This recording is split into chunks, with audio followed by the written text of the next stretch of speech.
King of Gods. By Fast Food Restaurant, Kabanata 329. Sandali ng paggising. Nang buksan ni Zhao Fang ang kanyang bloodline ng mata, tila naramdaman ito ng bola, na para bang ito ay nakatadhana. Huminga ng malalim ang makapal na kilay na matanda. Ang bola ng Ice Soul ay isang bagay na dinala ng isang hari sa Void God Realm at ang kaalamang nakapaloob sa loob ay hindi nasusukat sa halaga. Ngunit ang item na ito ay hindi nag-react sa lahat sa mga taon na ito ay kasama niya. Nang lumitaw si Zhao Fang, nag-react ito. Mula dito, makikita na ang bagay na ito ay walang tadhana sa kanya. Minamaliit mo ang bloodline at potensyal ni Zhao Fang. Kahit ang spiritual sense ko ay hindi ito lubos na nauunawaan. Dagdag pa, mayroon siyang kapalaran sa Ball of Soul at may hindi masusukat na hinaharap.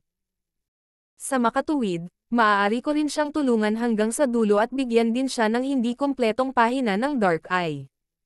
Pagkatapos ng lahat, tanging ang mga may malakas na bloodline ng mata at pinagmumulan ng enerhiya ng pag-iisip ang maaaring magkaroon ng mataas na pagkakataon na magtagumpay. Paliwanag ng makapal na kilay na matanda. Tumanggaw si Timo bilang pag-unawa. Si Timo at ang makapal na kilay na elder ay walang gamit para sa Ball of Ice Soul at Dark Eye na hindi kumpleto na pahina. Naramdaman ni Zhao Fang ang Ball of Ice Soul at ang kanyang pinagmumulan ng mental energy ay natugunan ang mga kinakailangan ng hindi kumpletong pahina ng Dark Eye.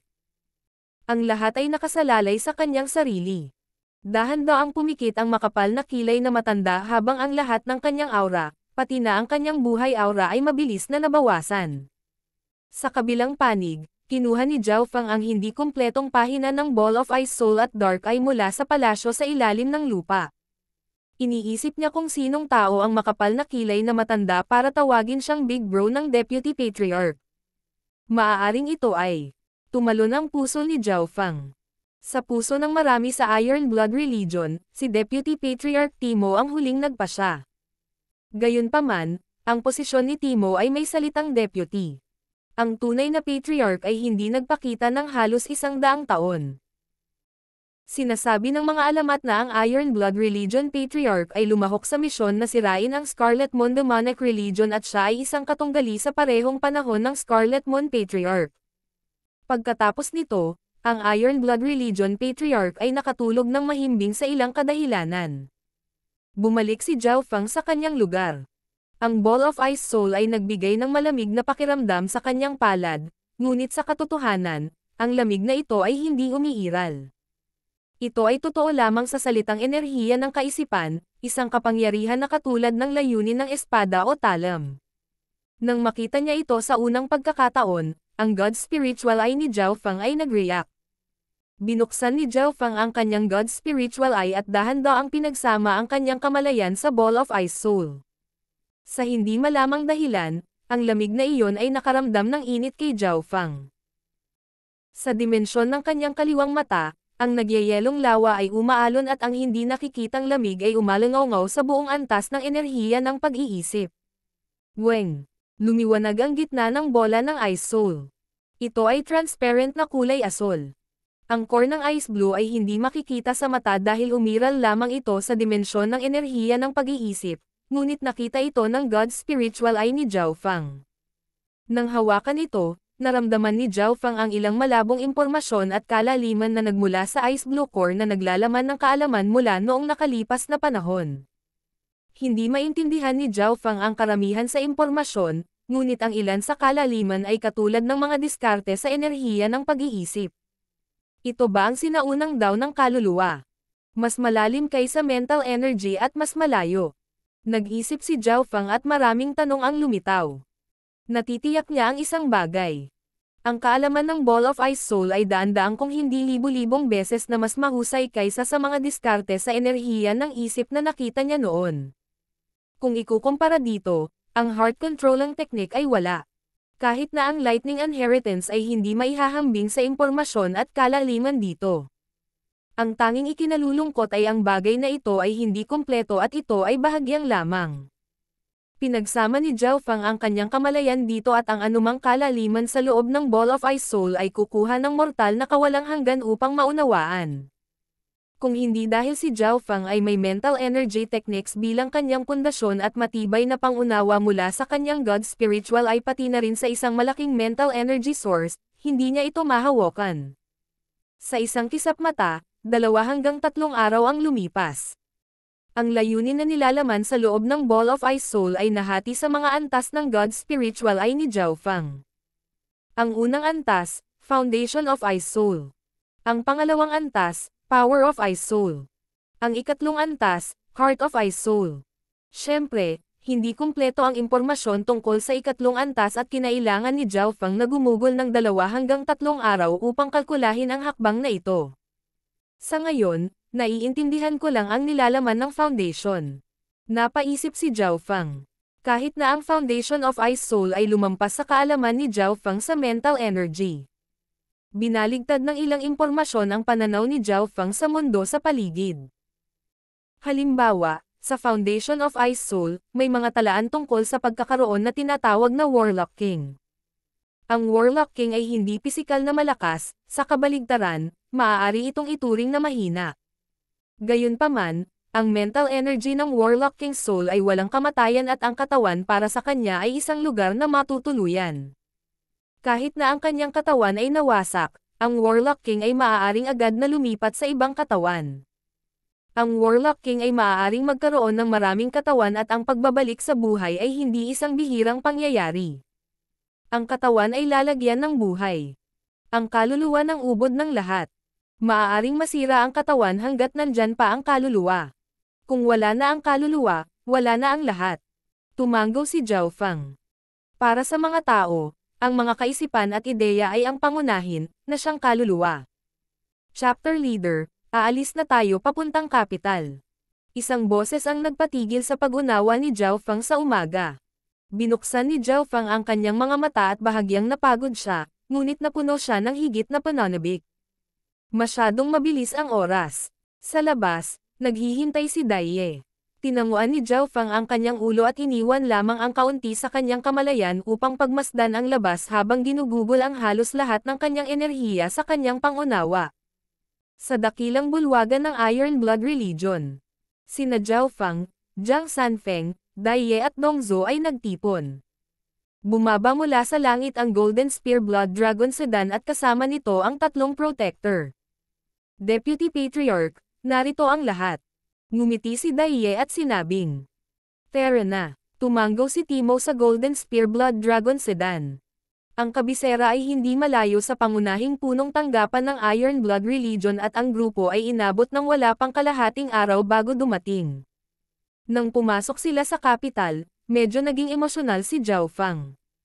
Marami sa mga tao mula sa Iron Blood Religion ay sumulyap sa asol na buhok na batang chapter leader. Walang ekspresyong sinundan ni Zhao Feng at ginugol ang halos lahat ng kanyang pagtuon sa Foundation of Ice Soul. Hindi siya magpapalipas ng anumang segundo o minuto. Para siyang makina na sumusunod sa likod ng grupo. Huwag mo siyang guluhin. Napangiti si Deputy Patriarch Timo at sinabi sa iba. Sa grupong Iron Blood Religion, ang may asol na buhok na kabataan ay sumunod sa likuran na halos nakapikit ang mga mata. Para kay Zhao Feng na nakakaintindi, lumipas ang oras ng napakabilis. Wala siyang alam na nangyari sa labas ng mundo. Dumating na ang Emperor. Dumating na si Empress Qin. Dumating na ang pinuno ng pamilya Liu. Dumating na ang Flooding Lake City Lord.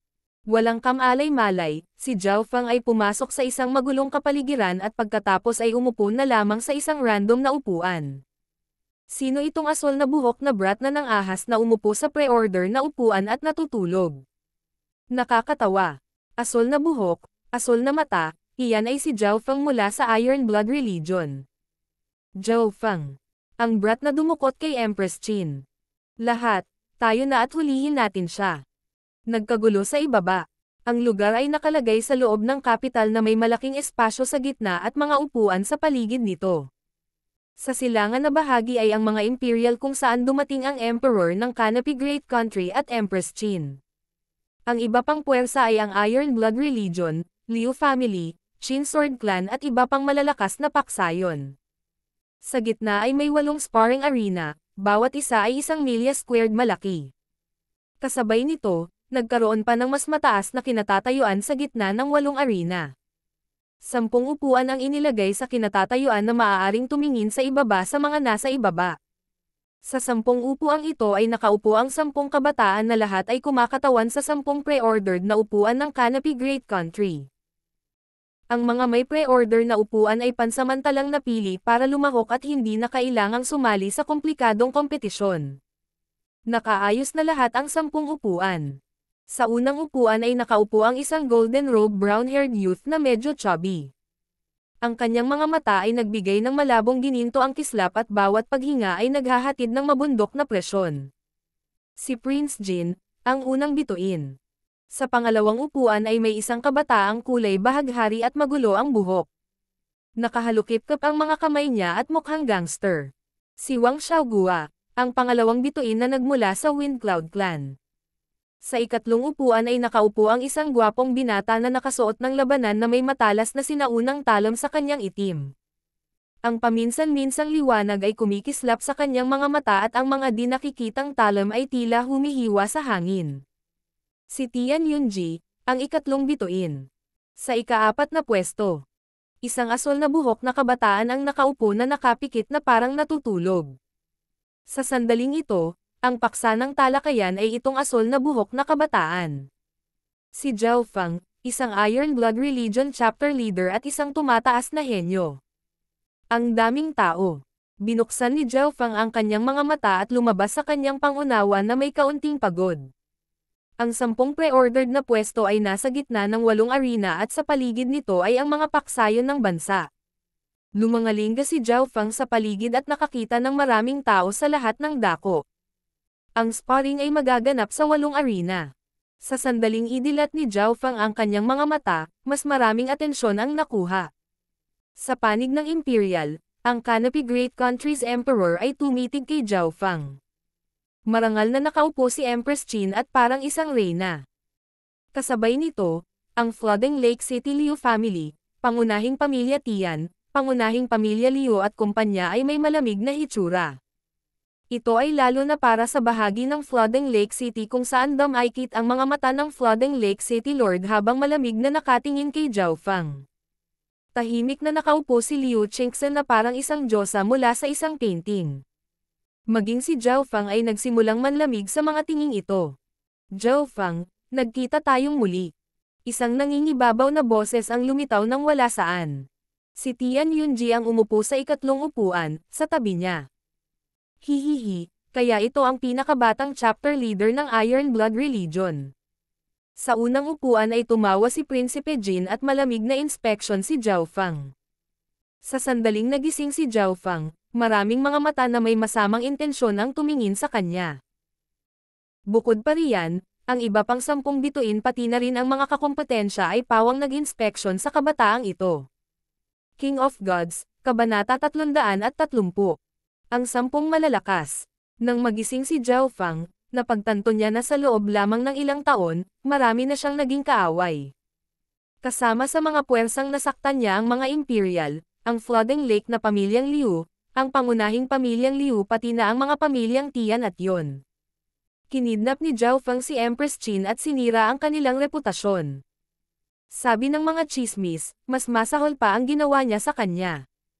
Tiningnan ng Emperor si Zhao Feng na parang gusto niyang kainin ang kanyang balat at inumin ang kanyang dugo.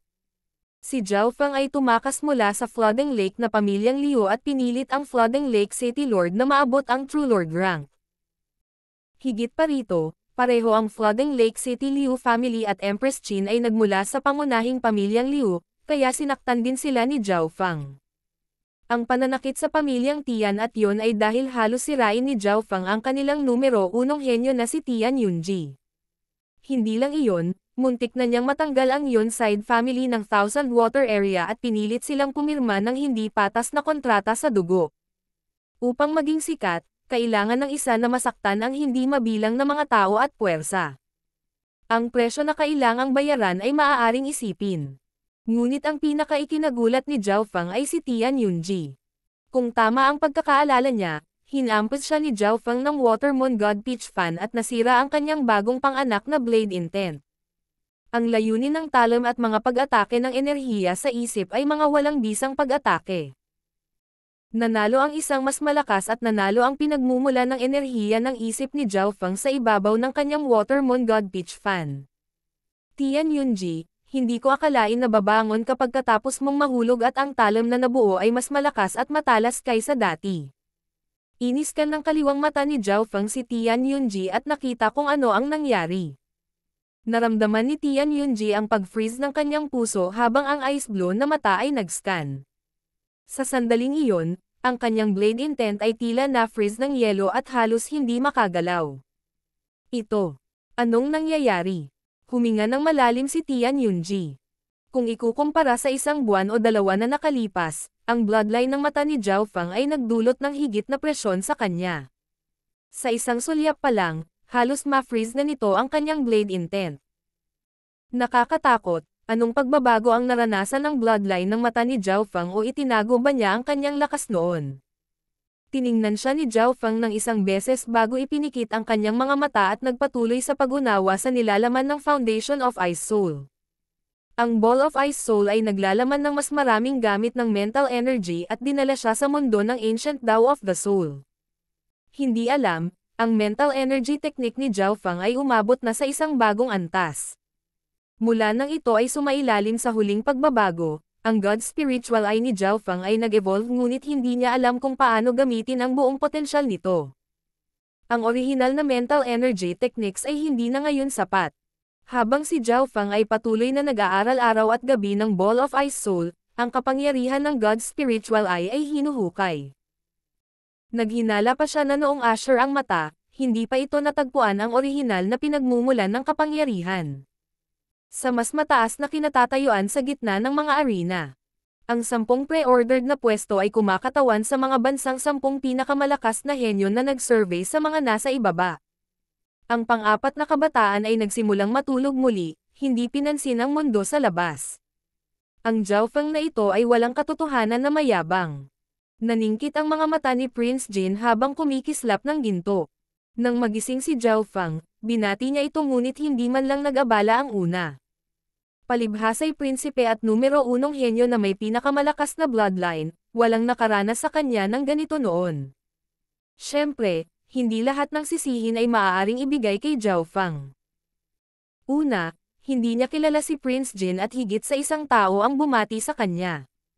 Ang pinakamahalagang bagay ay nakatutok pa rin si Zhao Feng sa Ball of Ice Soul at parang isang espongha na sumisipsip ng tubig. Nakipag-chat lamang siya pabalik kay Tian Yunji sa isang iglap bago bumalik sa pag-unawa. Sa sandaling ito, nagsimula na ang sparring sa 8 arena. Bukod sa 10 bituin, hindi mabilang ang mga kahangahangang nakikilahok. Karamihan sa mga kakompetensya ay nasa kalahating hakbang na True Spirit Realm na may maliit na bilang ng mga eksperto sa True Spirit Realm at mga eksperto sa 7th Sky Ascended Realm. Gayunpaman, kasama si Prince Jin at ang iba pang 10 bituin na nakatayo sa tuktok, karamihan sa mga laban sa ibaba ay hindi inilagay sa kanilang mga mata. Ang pagkilos ni Zhao Feng sa pagtulog ay talagang napakatalino. Matapos ang mga pag-ikot ng labanan, maririnig ang mga hiyawan mula sa labas. Si Jiang Sanfeng ay talagang karapat-dapat na maging ika-4 na bituin. Hindi pa siya natatalo sa laban. Ang Liu Chengxen na iyon ay hindi rin kapanipaniwala. Hindi lang siya maganda, malakas din siya. Ang 10 na may pre-order na pwesto ay tinalakay sa isa't isa. Ang mga pumasok sa kanilang mga mata ay ilang tao lamang. Sa kanila, sina Jiang Sanfeng at Liu Chengxen ay parehong nagkaroon ng 10 panalo at walang pagkatalo. Alam ng lahat ang lakas at husay sa pakikipaglaban ni Jiang Sanfeng. Sinira ng kanyang Scorching Sun Blazing Fire Manual ang bawat kalaban. Karamihan sa mga nakilala niya ay kusa ng sumuko. Sa sobrang lakas ni Jiang Sanfeng, hindi ko maintindihan kung bakit ibinigay ng Iron Blood Religion ang na-pre-order na lugar sa ganoong brat. Ang Iron Blood Religion ay may mahigpit na ranggo. Si Zhao Feng na iyon ay chapter leader kaya malamang na kailanganin ni Jiang Sanfeng na yumoko kapag sila ay nagkita. Tinalakay ng mga henyo ng bawat pangkat ang tanong na ito. Si Jiang Sanfeng ay mas malakas kaysa sa inaasahan at walang kalaban ang kanyang kalaban. Marami ang nagtanong kung bakit hindi nabigyan ng pre-ordered spot ang naturang prodigy, ngunit tumahimik ang mga upper echelon ng Iron Blood Religion dahil alam nila ang katotohanan. Ang labanan sa pagitan ni Zhao Feng at Jiang Sanfeng ay ilang araw pa lang ang nakalipas kaya hindi pa ito kumalat. Bukod doon, si Liu Qingxin ay isa ring itim na kabayo. Nakasuot siya ng puti at may awang ng kakisigan sa kanya. Para siyang diyosa sa isang pagpipinta at bawat kilos mula sa kanyang napakagandang kagandahan. Ang paraan kung paano siya lumipat sa oras na ito ay iba sa likod sa Flooding Lake City. Napakalalim ng Dao of Entertainment. Parang naririnig ko ang pagtawag ng hangin at huni ng mga ibon. Pumikit sa kasiyahan ang isang puting bihis na diyosa mula sa palasyo ng Qin Sword. Ang eksenang ito ay nagulat sa iba pang matataas na echelon ng Qin Sword Palace. Ang galing ni Goddess Qin sa entertainment ay nirerango bilang isa sa nangungunang tatlo sa bansa at kapantay ni Empress Qin. Ang galing ng junior na ito sa entertainment ay umabot na sa ganoong kataas na antas. Tama, sa pagsasanib ng Dao of Entertainment sa martial arts, ang bawat aksyon ay kasiya siyang tingnan. Elegante at marangal, walang palatandaan ng kagandahan. Nalaman ko na ang hangin ng babaeng ito ay ganap na kabaligtaran sa Empress Qin, ngunit tila sila ay may koneksyon. May mga taong may kaalaman dito. Si Liu Qingxin ay matikas at tila tumugtog siya ng isang kanta na nagpakilig sa puso ng iba. Lady Liu, ikaw ang diyosa ng puso ko. Bagamat mayroon akong isang pagkatalo, ngunit ang aking puso ay sumasabay. Isang puting nakadamit na young master, na nasa true human rank at natalo ay nagsabing ayaw. Sa pagitan ng mga labanan, ang kanyang mga mata ay higit na nakatuon sa dalawang tao. Ang isa ay si Empress Qin at ang isa ay si Zhao Feng, ngunit si Zhao Feng ay natutulog at hindi niya ito pinansin. Ngumiti si Empress Qin at siniyasat siya.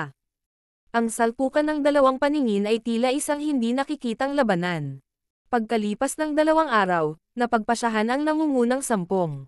Sina Liu Qingxin at Jiang Sanfeng ay nanalo sa lahat ng kanilang laban ngunit hindi sila naglaban sa isa't isa. Sa normal na sitwasyon, si Qingxin ay may 50 hanggang 60% posibilidad na talunin si Jiang Sanfeng. Higit pa rito, ang Qingxin ay mayroon pa ring nakatagong bloodline at ang mga pamatay na galaw ng Dao ng Qin at buhay. Ang Flooding Lake City Lord ay tumango, ngunit nagsalubong ang kanyang mga kilay ng damapo ang kanyang tingin kay Zhao Feng. Medyo naiintindihan niya ang isang makapangyarihang paksayon tulad ng Iron Blood Religion. Ang Iron Blood Religion ay nirerango ayon sa lakas at katayuan. Kung si Zhao Feng ay may katayuan lamang ngunit walang lakas, malabong kunin niya ang pre-order na pwesto ni Jiang Sanfeng. Higit pa rito, ang mga reaksyon mula sa itaas na echelon ng Iron Blood Religion ay pasibo. Nagtagumpay si Zhao Feng na talunin si Tian Yunji sa mababang trick ng Watermoon Pirate at itong si Jiang Sanfeng ay natalo rin niya. Masaya at nag-aalala ang Flooding Lake City Lord. Kahit na hindi niya gusto si Zhao Feng, sa kaibuturan ng kanyang puso, gusto pa rin niya ang isang mahuhusay na manugang. Gayunpaman, bilang chapter leader ng Iron Blood Religion, dahan-daang naglalakad si Zhao Feng sa kabilang panig ng pamilya Liu. Susunod, sasalubungin natin ang sagupaan sa pagitan ng nangungunang 10 at 10 pre-order. Isang maliwanag na boses ang narinig. Nagsimulang kumulo ang karamihan. Sa mataas na entablado, tumayo si Prince Jin at ang iba pang mga bituin na nakangiti habang sinasalubong nila ang pinakamahalagang sandali. Gayunpaman, sa 10 may pre-ordered na pwesto, isang asul na buhok na kabataan ang natulog pa rin sa kanyang upuan. Habang ang iba ay nakatayong lahat, siya lang ang nasa upuan niya. Ang nagkomento na elder sa True Mystic rank ay kumunot ang kanyang mga kilay. Hindi pa nangyari ang ganoong bagay. Ito ay katawa-tawa. Hindi nagtagal, ang nangungunang 10 pinamumunuan ni Jiang Sanfeng at Liu Qingxin ay tumayo sa ibaba ng stand. Kayong 10 bawat isa ay may 2 pagkakataong maghamon.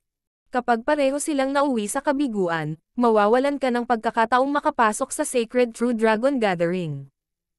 Inihayag ng True Mystic Rank Elder. Naiintindihan. Nasasabik at kinakabahan ang 10 nangunguna mula sa mapagkompetensyang pagpasok. Ito ang huling hakbang upang hamanin ang 10 bituin. Hindi lamang sila makakakuha ng katanyagan, magkakaroon din sila ng pagkakataong makapasok sa Sacred True Dragon Gathering. Sino ang unang hamon? Tanong ng True Mystic Rank Elder. Gagawin ko. Malamig na sabi ng isang kabataang nakasuot ng puti at lumabas. Ito ang young master ng pangunahing pamilyang B, si B Jiangqing.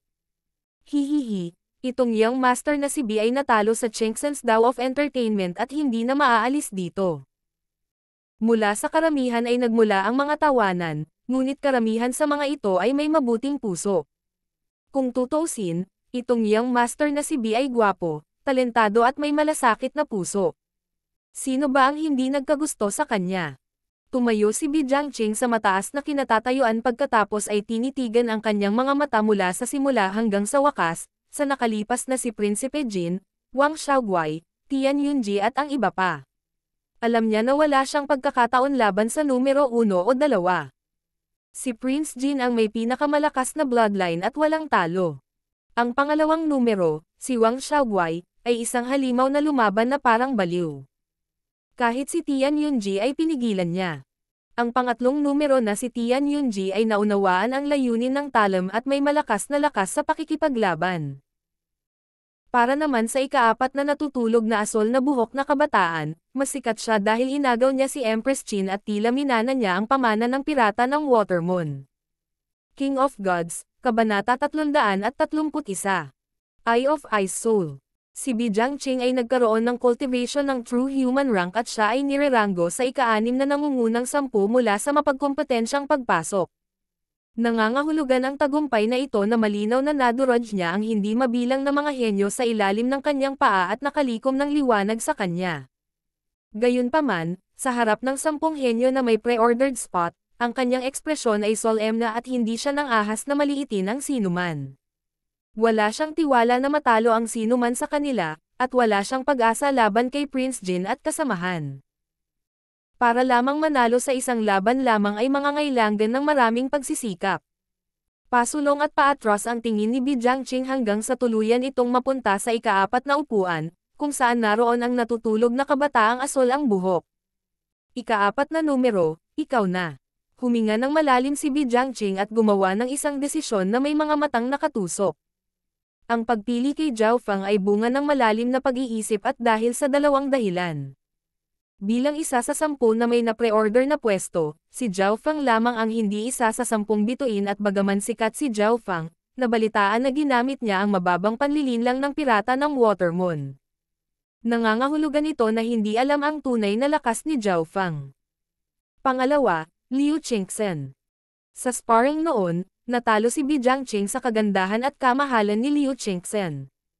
Nagkataon, si Zhao Feng ay kay Liu Qingxen fiancé ngunit nabigyan ng garantiya habang siya ay nakatakas sa kanyang kasal. Hindi alam ng batang ito kung ano ang pag-ibig. Kahit hindi pinapansin ang isang perpektong babae. Matatalo kita no matter what and get her heart. Pagkatapos, sa pagkakakilanlan ko bilang young master ng pamilya B, pupunta ako para humingi ng kasal, malamang napapayag ang Flooding Lake City Lord. Si B Jiangqing ay nagseselos kay Zhao Feng ngunit bahagyang masaya rin. Sa kabutihang palad, hindi alam ni Zhao Feng kung ano ang pag-ibig at nag-iwan sa kanya ng isang linya ng pag-asa. Naiinggit siya na wala siyang pakialam sa ganoong kagandahan. Nagdesisyon si B Jiangqing na anuman ang presyo, matatalo niya si Zhao Feng. Huminga siya ng malalim at tumingin sa gilid kung saan naroon ang isang perpektong matikas at marangal na figure na puti. Ngunit pagkatapos magsalita ni B Jiangqing, ito ay tahimik. Ika-4 na numero, ikaw na. Walang galaw, walang reaksyon. Nakapikit pa rin si Zhao Feng sa pang-4 na upuan na parang natutulog. Hindi niya alam kung saang upuan siya naruroon at hindi niya alam ang pag-usad ng kompetisyon sa labas. Zhao Feng, si B Jiangqing ay isa sa 10 kakompetensya at may karapatang hamanin ka. Kung hindi mo tatanggapin, kukunin na sumuko ka. Ang hukom sa boses ng True Mystic Rank ay kasing lakas ng kulog. Nang binanggit ang pangalang Zhao Feng, biglang idinilat ng asol na buhok na binata ang kanyang mga mata na may pagtataka. Sa ibaba ng entablado, nandoon lahat sina Liu Qingxen, Jiang Sanfeng at ang iba pa. Sa gitna nila, may matikas na ngiti si Liu Qingxen. Hindi napigilan ni Jiang Sanfeng na sabihin, Zhao Feng, bilasan mo at lumaban. Siya at si Zhao Feng ay nagmula sa Iron Blood Religion at ang kanyang mukha ay namumula. Ang bastos na brat na ito ay naglakas loob na huwag pansinin ako. Si Bi Jiangqing na nakatayo ay may mukha na puno ng galit at ang kanyang mga kamao ay nakakuyom. Oh, tinanggaw ni Zhao Feng ang kanyang ulo bilang pag-unawa at sumilip sa ibaba. Ang kilusang ito ay talagang mula sa pirata ng Watermoon. Ang disipulo ng pumipili ng bulaklak ay ng ahas na pumasok sa Sacred True Dragon Gathering sa capital. Maraming tao dito ang nagpahayag ng mga tingin ng puot at galit.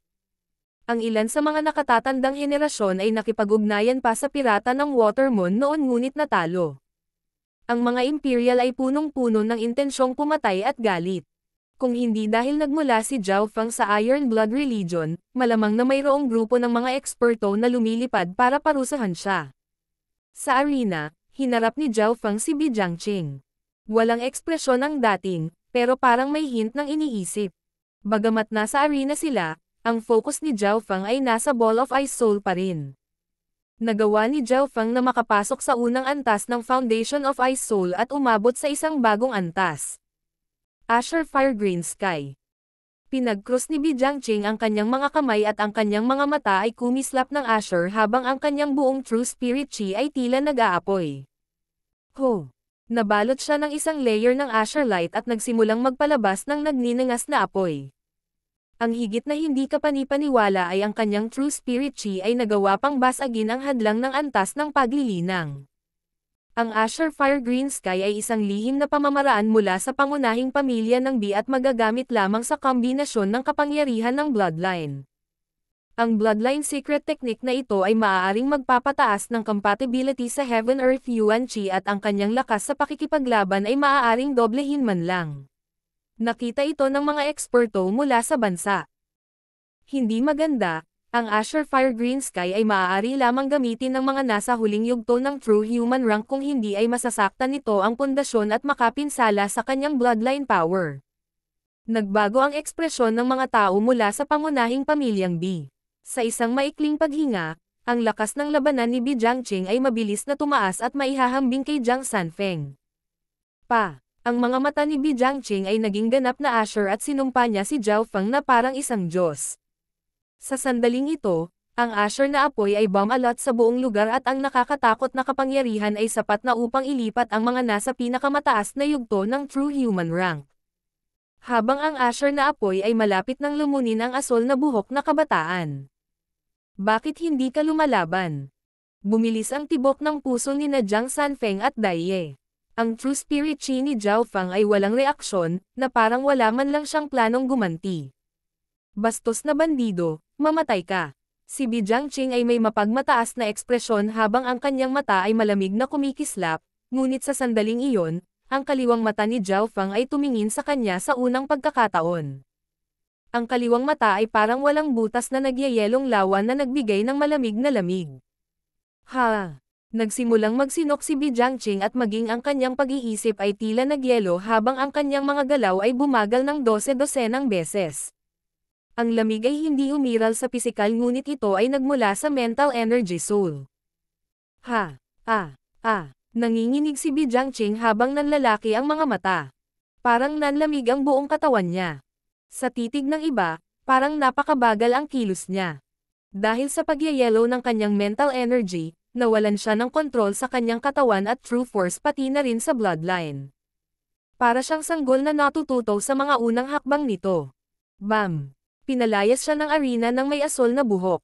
Plop! Sa sandaling bumagsak si Bi Jiangqing sa lupa, ang lamig sa kanya ay nawala ng higit sa kalahati. Isang linya ng dugo ang lumabas mula sa kanyang bibig at ito ay mainit sa hawakan. Paano ito posible? Anong uri ng mababang trick ang ginamit mo? Bulalas ni Bi Jiangqing. Ibinigay niya ang lahat at ginamit pa niya ang kanyang bloodline power para i-activate ang Asher Fire Green Sky Secret Technique, ngunit siya ay pinalayas ng walang pagtutol, na parang tinamaan siya ng isang masamang kasanayan. Nagpakulo ang karamihan. Karamihan sa mga tao ay hindi nakita kung ano ang nangyari. Ang tunay na sandali ng pagpapasya ay kalahating hininga ang haba. Ano ang sitwasyon? Bakit naging baliw si Bi Jiangqing sa mahalagang sandali? Anong pakulo ang hinailan ng batang iyon? Pakulo. Iyon ay isang bagay na naiwan ng Watermoon Pirate na parang lason na magpapawala ng lakas sa pakikipaglaban sa kalaban. Nagsimulang mag-usap ang mga tao bago nauwi sa mga alon ng paghingi ng parusa. Karamihan sa mga ito ay sinimulan ng nakababatang henerasyon samantalang ang nakatatandang henerasyon ay may mga solemn na pagpapahayag. Hindi nag-abalang magpaliwanag si Zhao Feng at bumalik sa kanyang orihinal na upuan upang maunawaan. Gaya ng naisip ko, pagkatapos ng pagbabago, ang aking kaliwang mata ay naging kaanib sa mga elemento ng yelo at tubig. Sa pamamagitan ng Ball of Ice Soul, natutunan ko kung paano gamitin ang kapangyarihang ito at maaari pang ang palamigan ang kamalayan ng mga kaaway. Tumango si Zhao Feng. Pangalanan ko ang paggalaw na ito ng Ice Soul Eye, na iba sa Eye of Illusions. Mula sa sandaling ito, ang bloodline ng mata ni Zhao Feng sa wakas ay bumalik sa orihinal nitong kategorya. Ang Ice Soul Eye ay isang kapangyarihang nabuo sa pamamagitan ng pag-unawa sa Ball of Ice Soul. Pagkatapos ng ikalawang pagbabago ng espiritual ng Diyos, hindi ma-develop ni Zhao Feng ang kapangyarihang ito ngunit binago ng Ball of Ice Soul ang kapalaran ni Zhao Feng. Sa ibaba ng stage, may kaunting lamig pa rin ang mental energy ni Bi Jiangqing na nakaapekto sa kanyang katawan at nagpanganga ang kanilang mga ngipin. Naging mabagal ang kanyang mga kilos, reaksyon at galaw. Nakakatakot ang pangunawa at bloodline ng batang ito. Napakabilis niyang naiintindihan ang kaalaman mula sa sinaunang daw ng kaluluwa. Tuwang-tuwa ang Deputy Patriarch ng Iron Blood Religion. Sa kabilang banda, ang Imperials, Yun Family, B Family at iba pang upper echelons ay nagulat at solemn na mga ekspresyon. Sa kanilang antas, malinaw na masasabi nila na si Zhao Feng ay hindi gumamit ng anumang mababang trick at ito ay isang high-level na bloodline secret technique. Gayunpaman, maraming mga henyo na naruroon ang hindi nakakita ng katotohanan at sa gayon ay namumuhi kay Zhao Feng. Zhao Feng, ang bandidong ito ay naglakas loob na gumamit ng mahinang suntok sa publiko. Masyadong peke ang paraan ng pagkatalo ni Bi Jiangqing. Pinlano ba ito ng dalawa? Naghinala pa nga ang ilan na sinadya ni Bi Jiangqing na matalo si Zhao Feng upang maitatag ni Zhao Feng ang kanyang dominasyon. Mabilis na lumipas ang alon na ito. Sa maikling panahon, si Bi Jiangqing ay hindi nang ahas na humamon muli at iniligtas ang kanyang pangalawang pagkakataon habang pinagaling ng mga matatanda mula sa kanyang pamilya. Kaagad pagkatapos, gumawa ng hakbang si Jiang Sanfeng at hinamon ang numero 6 at nanalo. Sa bagay, pang-4 na numero naman siya dati. Pagkatapos nito, ang iba pang 10 kakumpetensya ay lahat ay naghamon ngunit nauwi sa kabiguan. Nanatiling nakapikit ang mga mata ni Zhao Feng at wala siyang pakialam sa labas ng mundo. Through the practical use just then mas naintindihan niya ang bloodline niya. Ang Eye of Illusion dati ay gumagamit ng mental energy illusions para bitag ang kaaway at hawakan ang kanilang kamalayan hanggang sa sila ay maubos. Ang kahalagahan ay nasa ilusyon ng mundo. Ginagamit ng Ice Soul ay ang malamig na mga elemento upang mag-freeze at makapinsala sa kamalayan ng kalaban. May kakayahan itong mangagnas at umatake. Ang mga iniisip ni Zhao Feng ay naging mas malinaw. Ang kanyang unang pagbabago ng mata ay dapat na ang elemento ng hangin, ngunit wala siyang mga lihim na diskarte upang mabuo ito. Kung siya ay sinabing ngayon ay may mata ng yelo, sa nakaraan ito ay ang mata ng hangin. Kung nakuha ko ang Ball of Ice Soul noon pa man, hindi lang ganito ang mga nagawa ko. Si Zhao Feng ay bahagyang nagsisi ngunit masaya din. Habang fully focused on comprehension, bigla siyang nakaamoy ng bango. Naramdaman ito ni Zhao Feng at binuksan ang kanyang mga mata upang makita ang isang tahimik na dilag na nakaupo sa tabi niya at nakangiti sa kanya. Si Liu Qingxen. Tumalon ang puso ni Zhao Feng. Hinamon niya ang numero 5 at nanalo, naging isa sa 10 bagong bituin. King of Gods, Kabanata 332. Numero 1 sa dakilang bansa, una. Ang kasalukuyang ranggo sa mataas na entablado para sa 10 bituin ay ang mga sumusunod. Number 1, Prinsipe Jin. Pangalawa, Wang Xiaoguai. Pangatlo, Tian Yunji. Numero 4, Zhao Feng. Numero 5, Liu Qingxen. Numero 6, Jiang Sanfeng. Ang 6 na lugar na ito ay medyo matatag. Ang mga pwesto na nagbabago ay ang ilang panghuli, lalo na ang numero 9 at 10. Nasa kanan ni Zhao Feng si Tian Yunji habang nasa kaliwa naman si Liu Qingxen. Dahil sa pagdating ni Liu Qingxen, tila na pressure si Zhao Feng at hindi nagpatuloy sa pagtulog.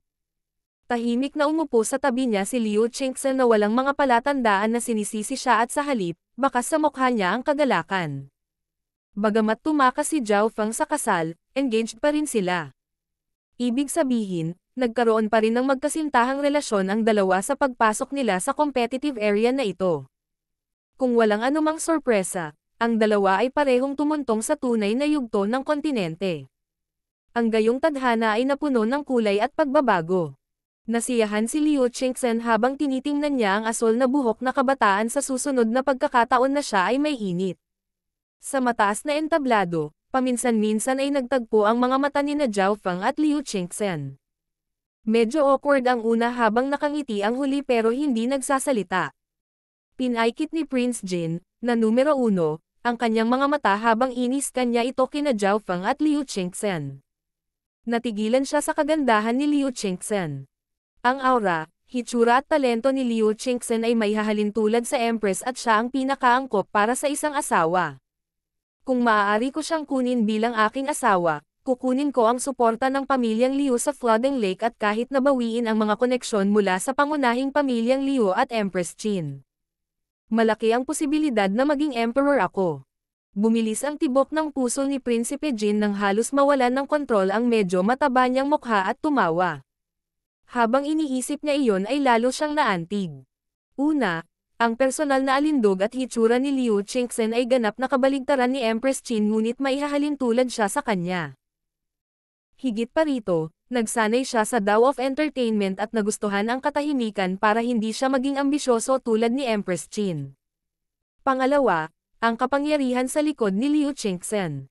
Matapos umakyat si Liu Jiushan sa True Lord rank, ang Flooding Lake Liu family ay naging isa sa mga piling pamilya.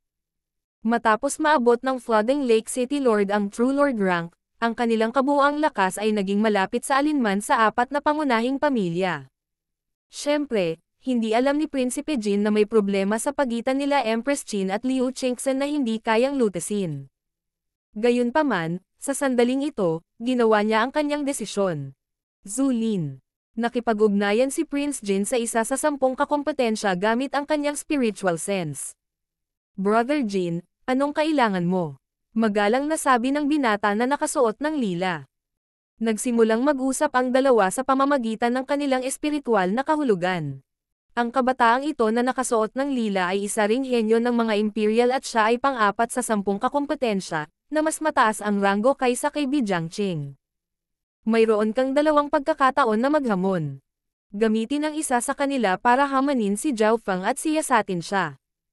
Kung hindi ako nagkakamali, mayroon kang isang banal na jade na maaaring labanan ang mga pag-atake ng enerhiya ng pag-iisip. Utos ni Prince Jin. Walang problema. Kahit na hindi ko matalo ang brat na ito, mas marami akong malalaman na sikreto tungkol sa kanya. May kumpiyansa na sabi ni Zulin na nakasuot ng lila. Hindi siya nagkaroon ng mataas na pagkakataon na talunin si Zhao Feng, ngunit para lamang pilitin ang kalaban na ipakita ang higit pa sa kanyang lakas ay hindi dapat maging mahirap. Higit pa rito, mayroon pa rin siyang kakaibang soul item para sa proteksyon. Si Zulin ay namumukod tango na may mata na kasing talas ng mga espada. Zhao Feng, minana mo ang masasamang pamamaraan ng Water Moon Pirate at kasumpa-sumpa. Naglakas loob ka pa ring magpakitang gilas sa kabisera. Gusto mo bang magkaroon ng karapatang pumasok sa Sacred True Dargon Gathering? Ngayong araw, gagawin ko. Shoo! Bago siya matapos magsalita, nawala si Zhao Feng mula sa mataas na entablado. Ano ba ang sinasabi mong basura ka? Ang makamulto na figure ni Zhao Feng ay kumislap sa arena na may arko ng kidlat. Ikaw. Tumigil sa pagsasalita si Zulin nang pumunta siya sa arena, labis na galit. Nagkatinginan ang dalawa na may 12-12 ng yarda ang pagitan nila. Inanunsyo ng hukom ang pagsisimula ng laban. Huminga ng malalim si Zulin at inihanda ang sarili para sa eye bloodline attack ni Zhao Feng. Waweng. Nagugnay ang kanyang dalawang braso nang bumukas ang kanyang bloodline power at isang malabong gintong anino ang lumitaw sa kanyang balat, dahilan upang tumaas ng isang level ang kanyang mga kalamnan at buto. Imperial Bloodline. Ang mga bulalas ay nagmula sa ibaba. Bahagyang dumaikit ang God Spiritual Eye ni Zhao Feng nang makita niyang kay Zulin iyon ang pisikal na katawan at mga katangian ay tumaas. Kung siya ay orihinal na may kapangyarihan na 1,000 libra, mayroon na siyang 1,600. Ang pagtaas ng mga katangian ay mas malaki pa.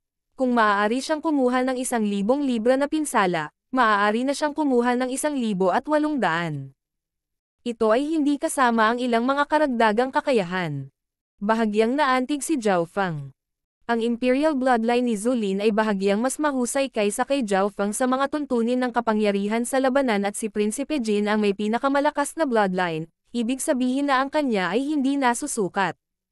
Siyempre, hindi ibig sabihin na ang bloodline ni Zhao Feng ay mas mahina kaysa sa kanila. Ang ilang mga bloodline ay may sariling lakas at hindi nagpapataas ng lakas sa labanan gaya ni Zhao Yufei. Ang core ni Zhao Feng ay ang God Spiritual Eye at ang kanyang bloodline ay ginawa ng God Spiritual Eye. Brat, kung hindi ka gagawa ng iyong hakbang, hindi ka magkakaroon ng pagkakataon. Ngumisi si Zulin. Napakahina para sa kalaban na hayaan siyang buksan ang kanyang bloodline. Sa ganitong estado, nagkaroon pa siya ng pagkakataon na talunin ang mga nasa huling yugto ng True Human Rank. Ice Soul Eye. Binuksan ni Zhao Feng ang kanyang God Spiritual Eye, na parang walang katapusang nagyayelong lawa. Napasinghap si Zulin habang dumadaloy ang lamig sa kanyang kaluluwa at puso. Weng. Sa napakahalagang sandali, kumikinang ang isang puting jade sa kanyang baywang.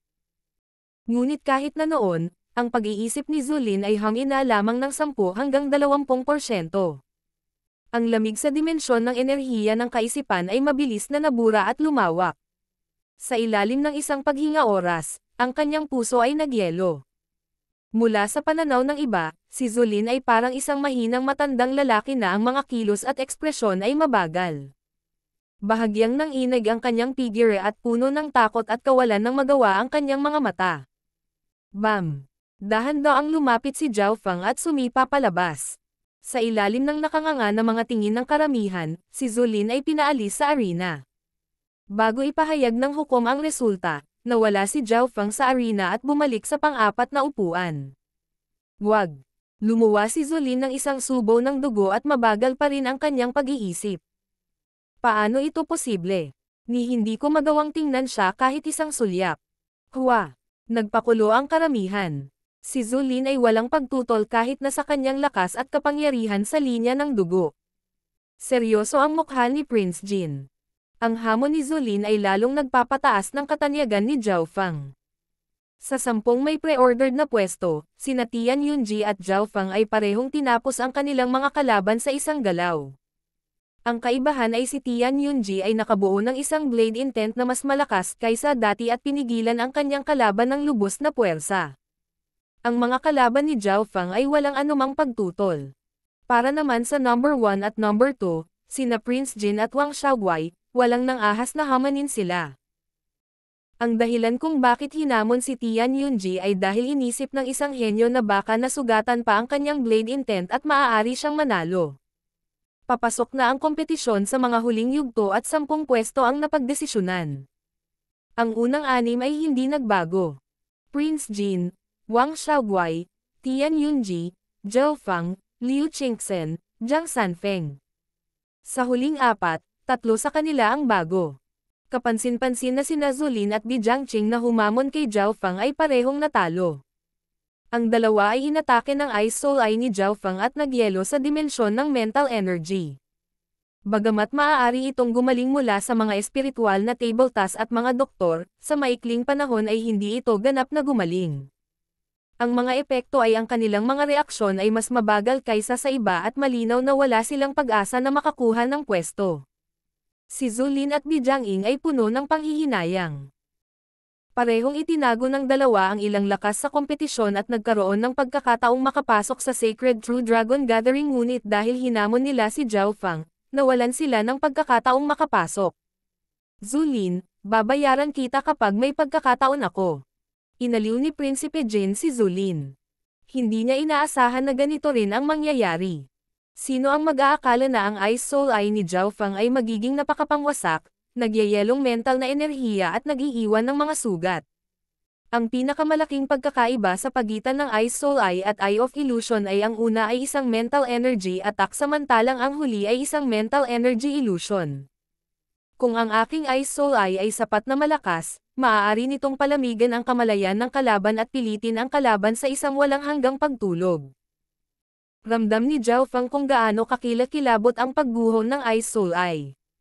Sa sandaling ito, nakumpirma ang 10 lugar para sa Canopy Great Country. Ipinikit muli ni Zhao Feng ang kanyang mga mata at nagsimulang tumuon sa pangunawa. Hindi niya alam na hindi pa tapos ang mga laban. Sa sandaling ito, ang emperador ng Canopy Great Country ay bumangon at sinabi sa mababang tono. Sa kaugalian, ang Canopy Great Country ay palaging pipili ng pinuno ng 10. Ang pinunong ito ay dapat ang pinakamalakas at nakatayo sa tuktok ng parehong henerasyon. Kinakatawan ng pinuno ang pinakamalakas na henyo at kaluwalhatian ng Canopy Great Country. Nang umalis sila ng bansa, kinatawan ng pinuno ang buong Canopy Great Country. Ang sabi lang, sunod na nilalabanan nila ang numero 1 sa Great Country. Ang pansamantalang nasa unang pwesto ay si Prinsipe Jin. Kung may ibang gusto sa pwestong ito, pwede siyang hamanin. Ang Canopy Great Country's Emperor ay may isang matingkad na ngiti. Sa mga tuntunin ng paglilinang, naabot ni Prinsipe Jin ang pinakamataas na yugto ng True Human Rank at mas mataas lamang kaysa sa iba pang mga kahangahangang naruroon. Sa mga tuntunin ng paglilinang, naabot ni Prinsipe Jin ang pinakamataas na yugto ng tunay na ranggo ng tao at mas mataas lamang kaysa sa iba pang mga kahangahangang naruroon. Sa bloodline, siya ang may pinakamalakas. Gayunpaman, pagkatapos magsalita ng Canopy Great Country Emperor, sina Wang Xiaoguai at Tian Yunji ay napuno ng hangarin sa labanan. Hahaha, ang unang pwesto ay akin. Hawak ni Wang Xiaoguai ang isang malaking ginto at pilak na patpat at nag-flash siya sa arena habang tumatalon-talon. Ang mga tao ay hindi maiwasang magulat, ngunit wala ni isa sa kanila ang nangahas na maliitin ang lakas ni Wang Xiaoguai. Makikita ito kung paano walang nangahas na hamanin siya at si Prinsipe Jin lamang. Matagal na tumawa si Prince Jin at parang Golden Rock, lumipad siya papunta sa stage. Pang! Bahagyang nanginig ang arena. Mahirap isipin kung gaano pisikal na kalakas si Prince Jin. Dong. Ayaw magmukhang mahina ni Wang Xiaoguai kaya't hinampas niya ang kanyang stick sa arena, dahilan para manginig ito. Parang wala man lang muscles ang katawan niya, pero parang metal at bato. Ang bawat isa sa kanyang mga aksyon ay maaaring ilipat ang mga bundok at madaling durugan ang isang normal na true human rank. Sinaunang bloodline. Nagising si Zhao Feng nang bahagyang nanginginig ang malabong asol na linya ng dugo sa loob niya at bahagyang na pressure.